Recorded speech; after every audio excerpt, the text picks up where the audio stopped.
A paz seja convosco. Amém. Ele está no meio de nós. Louvamos ao Senhor por mais este dia, na presença dEle, por mais essa oportunidade que o Senhor nos dá, pela sua graça, pela sua misericórdia que é sobre as nossas vidas. Em nosso último encontro, estivemos meditando sobre o tema a profundidade do Evangelho. Em tempos de superficialidade, pensar em profundidade é no mínimo algo estranho. Relacionamentos de qualquer sorte, sejam profissionais, espirituais ou mesmo sociais, têm sido menosprezados. Jesus, em sua interpretação da lei, mostra a hipocrisia dos religiosos da época e assim revela a verdadeira face da lei. E a gente vê, inclusive, num texto que o Alice leu, acho que foi que o Alice leu, não sei, em que mostra realmente essa condição de que as coisas velhas se passaram, mas as pessoas elas continuam tendo as mesmas atitudes. Nenhuma passagem nas Escrituras Sagradas mostra Cristo abolindo a lei, mas apenas a intensificando e aprofundando. Jesus não está criticando a lei de Deus porque ele mesmo é a própria lei, ele é a própria palavra de Deus. Mas ele mostra a interpretação errada que havia surgido entre escribas e fariseus. Normalmente a condição mais comum, normalmente a condição mais tranquila, a mais aceitável é aquela que é propagada e proliferada pelas pessoas. Para que essa condição de você colocar a interpretação correta das Escrituras na sua vida, a primeira coisa que você tem que fazer é entender, ou ouvir para você poder entender. A falta de entendimento, a falta de raciocínio, ela tem sido patente e clara na vida das pessoas. Elas querem apenas as coisas de uma forma superficial, elas não querem se aprofundar, porque essa profundidade ela sempre traz consequências. É necessário que esta palavra ela seja aplicada na minha vida e na sua vida, e é necessário que essas palavras pregadas elas sejam claras, elas sejam entendidas e vividas por nós e proclamadas. Se você é filho de Deus, você é uma pessoa que tem que seguir esses caminhos, a menos que você não seja filho de Deus e você seja filho do diabo. E a gente tem visto muitas pessoas, mesmo muitas igrejas, em que a propagação do Evangelho ela é praticamente nula e simplesmente princípios sociais eles são aplicados. A palavra de hoje tem como título amputação radical. Pedro, deixa o menino aí, entendeu? Você fica prestando atenção aqui. Você vai ter todo o tempo do mundo para você cuidar de criança, entendeu? Você pode ficar tranquilo, tá? Você vai chegar a sua hora, tá? Amputação radical. A retirada de algo de uma forma violenta. Esse é o tema da palavra de hoje.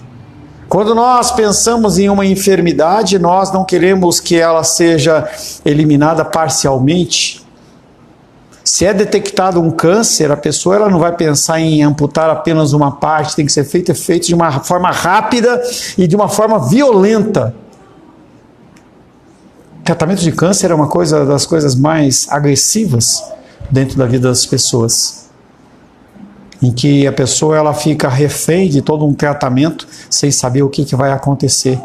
Uma série de coisas acontecem dentro do seu organismo, mas o objetivo é realmente eliminar aquela dificuldade. Quero convidar você a abrir a palavra de Deus, no Evangelho de Mateus capítulo 5. Evangelho de Mateus capítulo 5. Nós vamos ler do verso 27 ao 30. Evangelho de Mateus, capítulo 5, versos 27 a 30. Assim diz a palavra de Deus: ouvistes o que foi dito, não adulterarás. Eu, porém, vos digo, qualquer que olhar para uma mulher com intenção impura no coração, já adulterou com ela.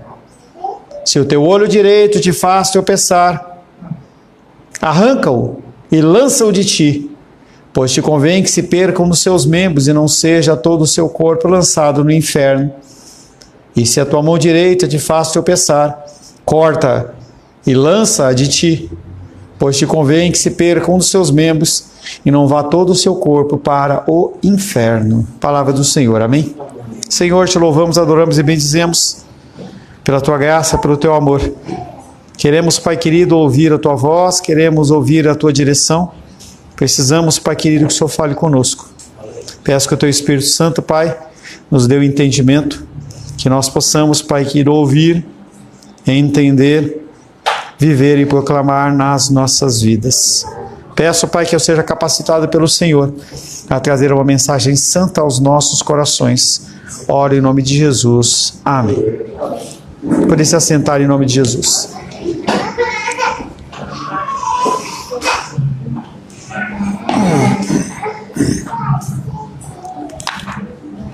Essa palavra de hoje é palavra para casados e para solteiros.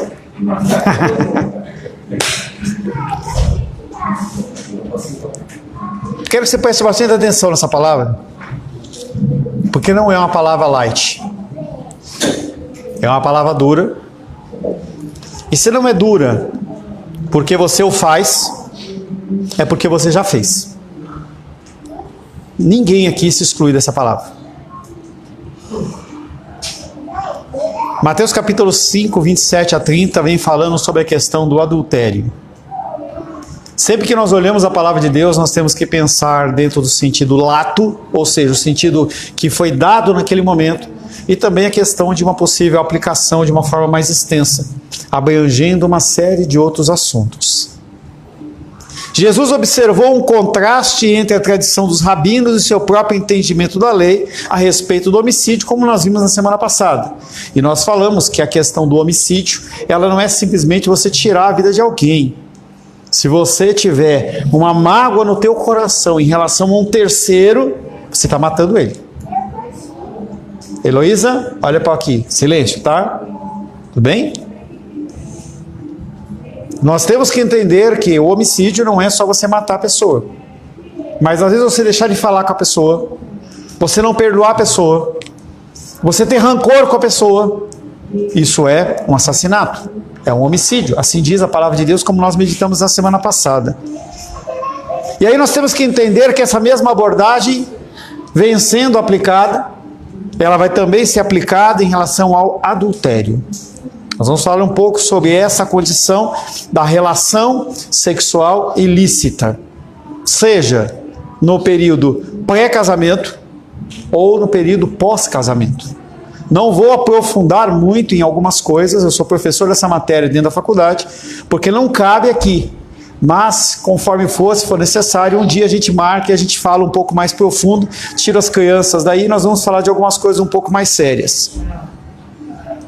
Jesus Cristo, ele vem trazendo novamente essa questão de uma abrangência maior em relação à palavra que ele está trazendo.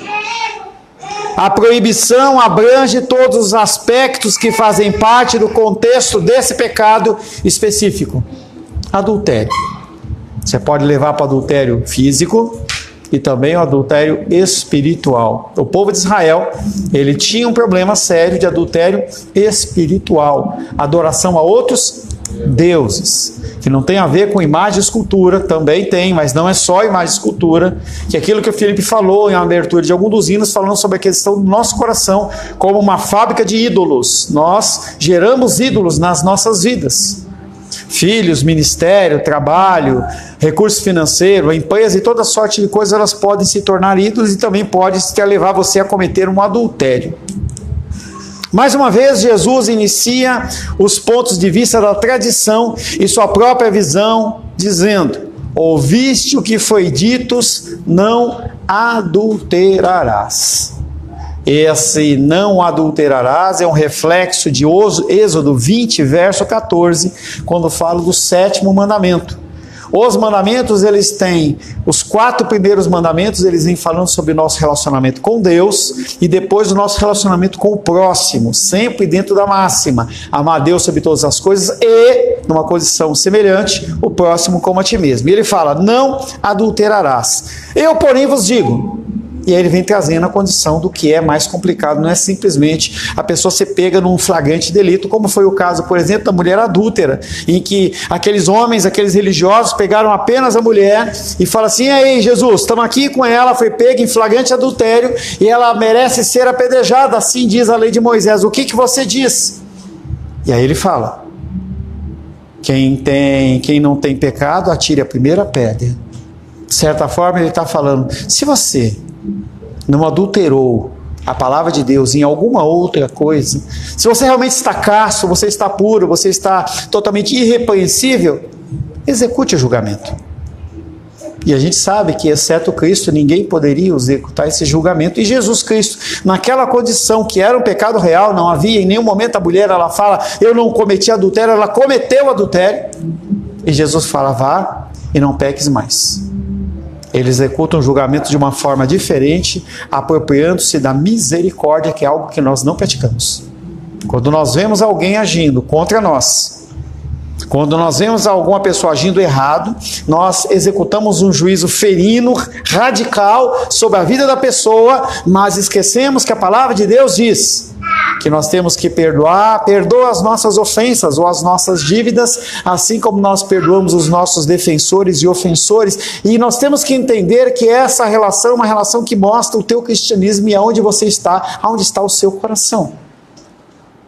Adultério.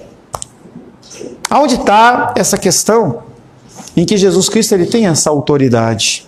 Em Mateus capítulo 28 e 18, nós vamos ver aí daqui 2 anos, quando a gente estiver chegando lá, entendeu? Toda a autoridade me foi dada no céu e na terra.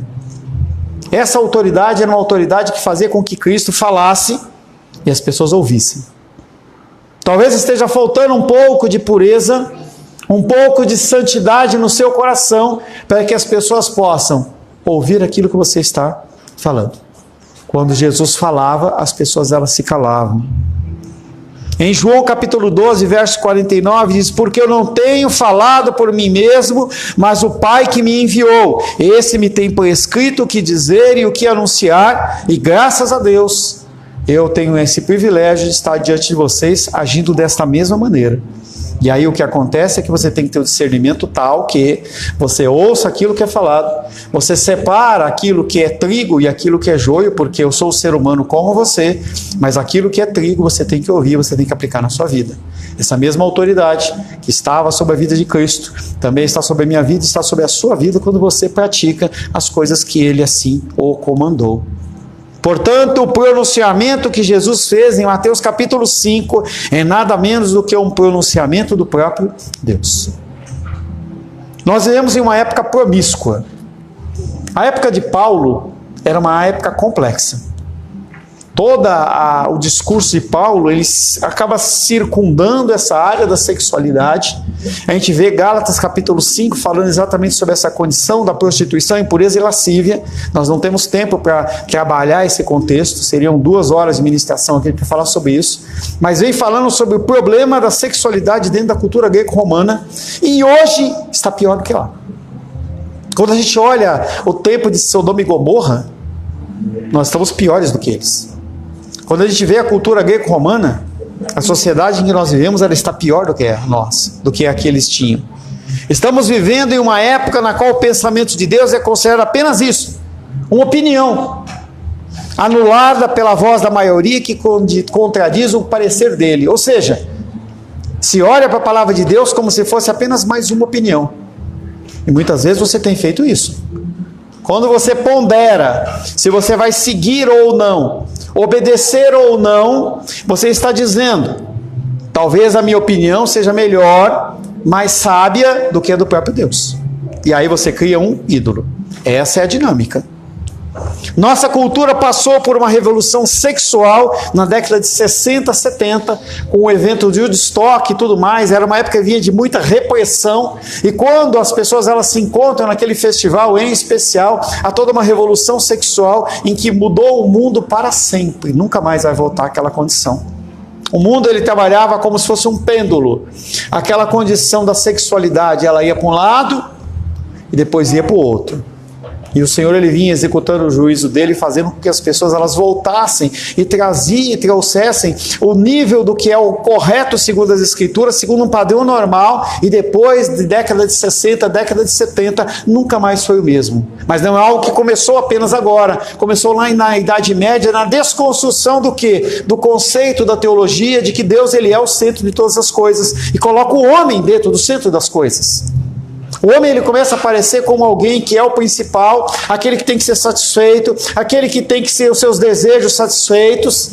E aí hoje de manhã a gente estava brincando que o Joaquim ele foi caminhando, quando o André se posicionou na frente dele, ele chiou, porque afinal de contas, quem é o meu avô para me cercear no meu direito de fazer o que eu quero? É exatamente como nós agimos. Exatamente. A nossa cultura passou por isso com o fim da Idade Média e muitos fatores estiveram envolvidos nessa revolução cultural. É constatada uma mudança radical nos costumes ou no padrão comportamental, em especial das mulheres, em especial das universitárias, mulheres. Em que você tinha um padrão que era o padrão da santidade e da pureza na vida, em especial da mulher. Eu não estou falando por causa de gravidez, não estou falando nada disso. Havia-se um padrão moral. Você, como mulher, descobrir que você não era mais virgem, você tinha tido um relacionamento sexual fora do casamento, era uma vergonha para ela. E aí o feminismo ele vem trazendo o contexto de que não. Você ser uma pessoa pura, você não se ter se relacionado com o seu namorado, com o seu marido, com o seu atual marido que seja, é uma coisa errada. Você, pelo contrário, você tem que experimentar. Novamente, a palavra de Deus diz que qualquer ato sexual fora do casamento, ele é pecaminoso. E aí a maioria diz não. A maioria diz não, o aborto ele é viável. É tudo certo. A gente olha para as consequências, se é uma doença qualquer que você pegue, há elementos que fazem com que haja cura. Se vem uma gravidez, a resposta natural é um aborto. Ou então você coloca contraceptivos em moças para que elas não engravidem. Porque é mais fácil você eliminar, entre aspas, o problema e deixar a pessoa livre para fazer o que ela quer. E isso é complicado. Há uns anos atrás, foi lançado lá na escola da Luísa para ter a vacina do HPG. Aí eu falei, pera um pouquinho, mas HPG tem a ver com sexualidade.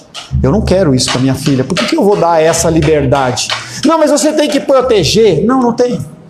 A pessoa ela tem que estar consciente do que é capaz de acontecer com a vida dela se ela viver numa forma pecaminosa. Porque se a gente dá essa liberdade, a pessoa ela vai sempre minimizar o erro, o problema, e vai olhar para a lei de Deus como se fosse algo que fosse relativo, e não é. A lei de Deus ela é muito clara. Ou você faz, ou você não faz. Essa vergonha pode não ser uma vergonha na sociedade, mas é uma vergonha diante do Senhor. A medicina moderna é capaz de tratar doenças sexualmente transmissíveis com eficácia, e há uma variedade de métodos de controle da natalidade para evitar a gravidez indesejada. Caso esses métodos falhem, o aborto está prontamente disponível como solução. Além disso, o medo da desonra cultural já não é um fator a ser considerado. Como trabalhar jovens a manter a sua sexualidade em pureza? Só há uma saída. Ação do Espírito Santo. Por mais que a gente fale, por mais que a gente deseje que as pessoas elas vivam um caminho correto, se a pessoa não tiver o Espírito Santo dentro dela, falando mais alto do que o que a sociedade fala, a pessoa ela vai praticar a sexualidade de uma forma ilícita. Para pessoas realmente cristãs, resta apenas abandonar o pecado e se arrepender diante de Deus. A única coisa é que esta prática é uma ofensa à santidade de Deus e que Ele, dono da autoridade eterna, exige a nossa obediência e proíbe tal comportamento como qualquer outro, como mentira, roubo, fofoca e tudo mais. Aonde podemos ir sem que sejamos expostos à literatura? Imagens eróticas? Certamente não nos filmes de Hollywood, televisão, romances modernos ou na internet. Como fazer com que esse vício, esse problema que está aqui nas nossas mãos, na palma das nossas mãos, ele possa ser eliminado das nossas vidas? Apenas a ação do Espírito. Apenas a ação do Espírito. As paixões naturais com as quais fomos criados, elas podem ser tão intensas que nos sentimos como se estivéssemos em chamas. A igreja hoje precisa lidar com o problema generalizado do vício em pornografia. O problema é predominante não apenas na cultura secular, mas, infelizmente, dentro da igreja. Pessoas que ministram a palavra de Deus, que têm problemas com isso. Não ache que você está isento disso. Estatísticas mostram que pelo menos 60% a 70% da população evangélica brasileira tem algum tipo com atos ilícitos de sexualidade, sejam antes do casamento ou depois do casamento. Não há mais o pensamento da mácula, sem pureza. Não, vamos experimentar e fazer o que é melhor. E a palavra de Deus condena isso.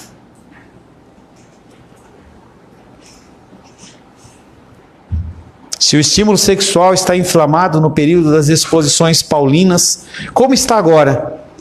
Com as influências da nossa cultura que o intensificaram. Como pastor, eu tenho que me equilibrar com cuidado entre duas coisas. Por um lado, é meu dever deixar claro para todos que Deus ordena em relação aos relacionamentos sexuais, contrários sexuais, em relação a atos pré-conjugais, e também a atos pós-conjugais ou extraconjugais. Por outro lado, também está bem ciente da fragilidade e dificuldade das pessoas em sua luta pela castidade. Uma batalha que aparentemente os cristãos estão mais perdendo do que ganhando. Por que tem que ter esse equilíbrio? Porque as pessoas pecam. E as pessoas pecando, elas caem. A consequência ou não da gravidez é apenas um fator que pode trazer com que a pessoa ela seja julgada ou não. O julgamento ele sempre vai existir, mas sempre o ato é de misericórdia. Então nós voltamos à questão do Evangelho de Mateus, falando sobre perdoar as ofensas e perdoar e da mesma maneira que nós somos perdoados. Como lidar com a dificuldade de um filho criado, gerado, ou de um relacionamento errado, de uma consequência errada? Misericórdia. Quando nós pensamos na condição do amor de Deus, quando nós pensamos na questão do perdão de Deus, nós não temos que mensurar ou pensar naquilo que foi dano sobre nós, porque a gente ora e fala: Deus, perdoa as minhas ofensas, da mesma maneira em que eu perdoo os meus ofensores. Você tem perdoado as pessoas que te ofendem? Você tem esperado que essa pessoa venha a você? O que você está esperando para o teu coração ele ser liberado em relação ao amor? O que isso tem a ver com o adultério? Tudo. Porque casais, eles passam por problemas como esse. Eu estou cansado de trabalhar com casais com esse problema. De que há uma falha, há uma dificuldade, uma das partes reage de uma forma pecaminosa em relação ao pecado do outro, e você tem que tentar reconciliar novamente aquela condição.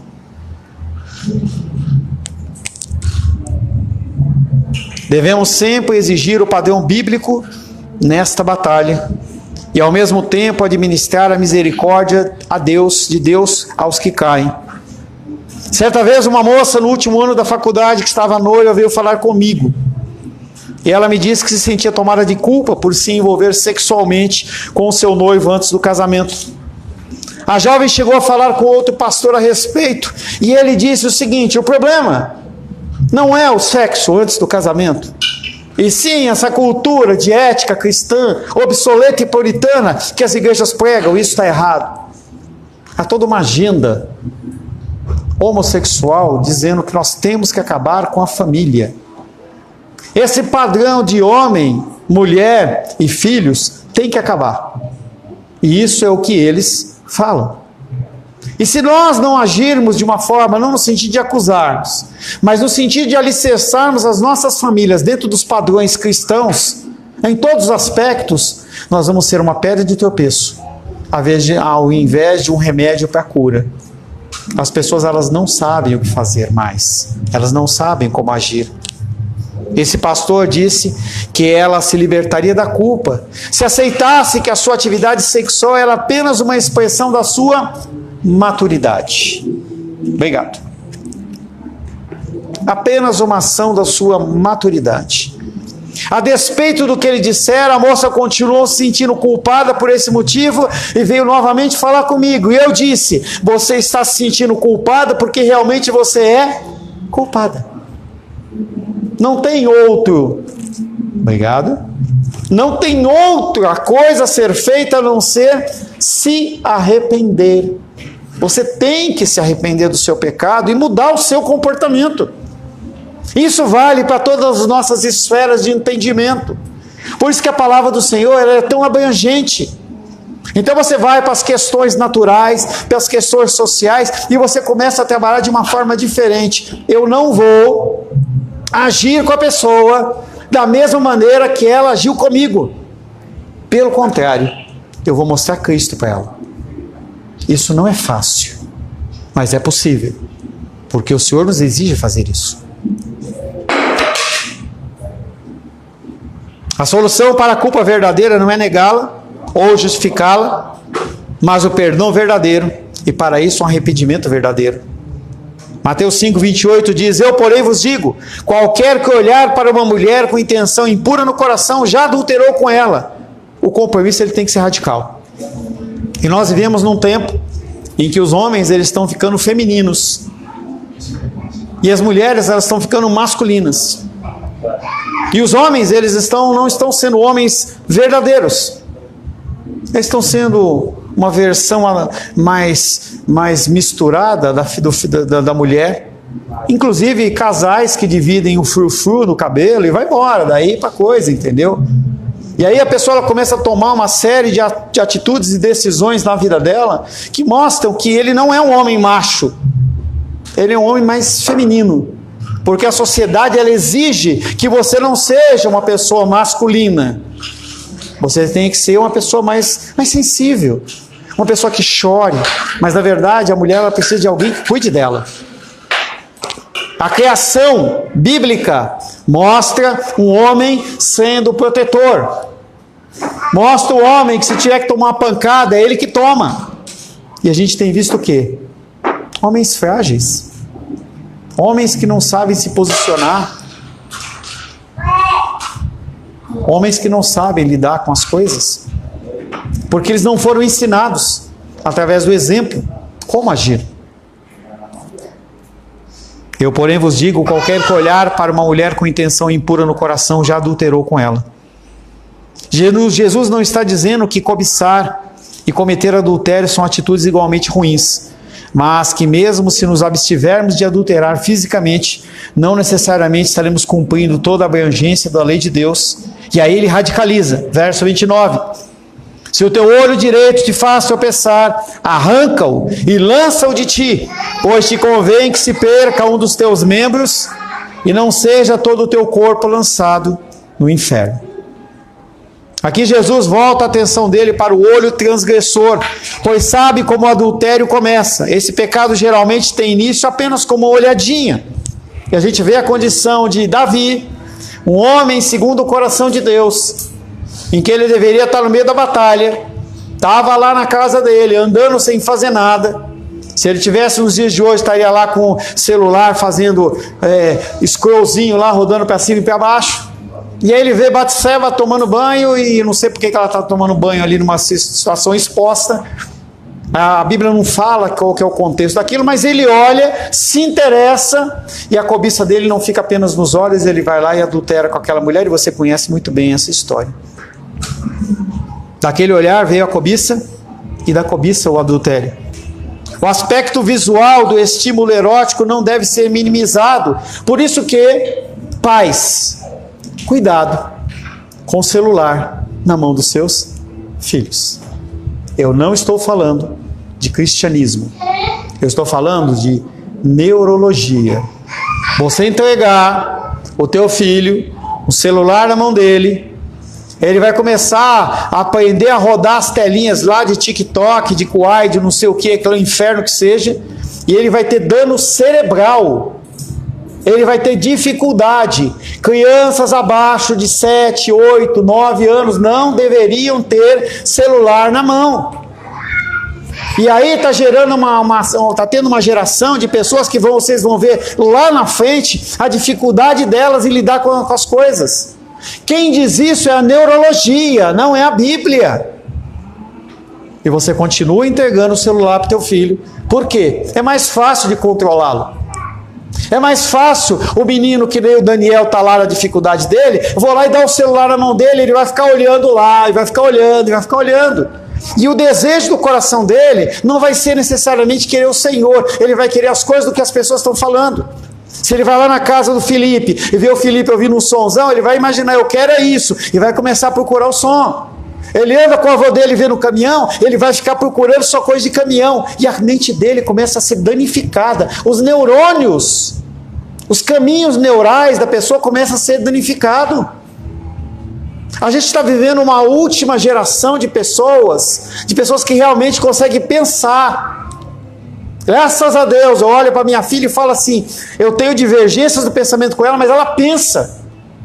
Ela é uma jovem normal, tem os seus desejos, tem os seus anseios, vai cometer um monte de bananada na vida dela, porque é natural, mas ela pensa. Eu nunca trouxe para ela a condição de que ela não tem que pensar. E a sociedade de hoje, ela não pensa. Você coloca um jovem diante do celular, horas a fio, quem vai moldar é a internet. É a internet que vai mostrar. Não, porque eu não posso tirar o telefone do meu filho, porque ele vai ficar traumatizado. Eu não posso deixar ele, eu tenho que deixar de madrugada. Não, não tem que deixar. Tem que tirar. E vai achar ruim, azar dele. Azar dele. Eu estou falando inclusive no nível de Pedro. Ah, mas eu quero ficar, azar seu, quando você tiver 18 anos, 20 anos, você sai de casa, você faz o que você quiser, mas aqui não. A gente tem que impor regras. São normas que a gente tem que se apropriar novamente, esse controle nas nossas mãos, para que as nossas famílias elas sejam saudáveis. Se o teu olho direito te faz tropeçar, arranca-o, lança-o de ti, pois te convém que se percam dos teus membros e não seja todo o seu corpo lançado no inferno. Jesus diz que temos um problema aqui, um problema radical, que exige uma solução radical. Se o teu olho direito te faz tropeçar, arranca-o. Ele não está mandando você ir lá, pegar uma espátula, e tem uns malucos que pensam que é assim, né? Você pega uma colher e arranca o olho, teve gente que arranca o olho. No momento de psicose, a pessoa vai lá e arranca o olho. Não, Jesus Cristo está usando uma figura que chama-se hipérbole. O hipérbole, ela maximiza a palavra para dar um choque na pessoa daquilo que está sendo falado. Arrancar o olho, arrancar o membro, é radical demais. E Jesus está falando assim, é nesse nível que eu estou falando, que a gente tem que ser santo, em que a gente tem que buscar o entendimento do Senhor. Jó 31, 1 e 2, ele fala, eu faço uma aliança com os meus olhos. Jó tem dificuldade em relação a isso. Há poucos, entretanto, estão comprometidos com a castidade, a ponto de se cegarem para garanti-la. E claro, Jesus estava falando de uma forma exagerada. Ele não estava dizendo que devemos eliminar, mas sim tratar o nosso coração. Ele está afirmando que preservar a pureza é tão importante que devemos fazer o que for necessário para isso. Dentro da história, tem um cara chamado Odisseu. E esse homem, ele ia passar, a história contava, a história, não era história, história. No português tem isso. A história é algo criado pelo ser humano que não necessariamente é verdadeiro. A história é a comprovação fidedigna de fatos. E aí conta que esse homem, ele tinha que atravessar o mar e ele ia passar no local em que havia sereias. E as sereias, quando elas cantavam, o misticismo diz, né, que quando ela cantava, o homem masculino, ele era atraído por aquilo e se jogava no mar, que é o mesmo efeito da Iara dentro dos rios brasileiros, e a pessoa ela vai entrando, ela se afoga, porque ela quer ouvir aquele som, quer ficar cada vez mais perto. E aí ele fala assim, me amarrem, me amarrem para que eu não decida pular. Essa é a ação radical em que ele está falando. Pessoas têm que tomar decisões radicais em relação às suas casas e suas vidas. Se você é viciado em pornografia, encontre uma forma de impedi-la, de entrar em seu computador, TV ou celular. Se não conseguir, joga fora. Às vezes as pessoas acham que não podem viver sem computador, mas às vezes o computador ele pode estar trazendo muito mais dano do que benefício. Por que eu vou continuar usando? Uma pessoa que tem problemas, casais casados que têm problemas com isso, tem que eliminar isso. Você não pode ter acesso, simplesmente assim. Dentro do casamento não tem celular com senha, não existe isso. Eu quero a minha liberdade. Não case. Você quer a sua liberdade? Fique solteiro. Porque o meu celular, a Luísa pode pegar e pode abrir a qualquer hora, a Rosângela pode pegar e eu pego dela, entendeu? E assim funciona, porque é liberdade, eu não tenho que esconder nada. Não tem que ficar preocupado, será que a Rosângela vai usar naquela pasta oculta lá e ela vai achar alguma coisa que não deve? Às vezes os benefícios da tecnologia podem oferecer tanto perigo quanto a bênção. Jesus está dizendo que devemos fazer uma autoavaliação para descobrir o que é mais importante. Nossa alma ou nosso computador? Nossa santidade ou a vida inteira no inferno? Não podemos ter tudo. Nós estamos saturados por essa condição de que nós temos que nos adaptar às coisas que o mundo está falando. A nossa consciência está ficando cada vez mais cauterizada. Nós passamos pelo que Jeremias disse ao povo de Israel. Abre aí Jeremias 8:12.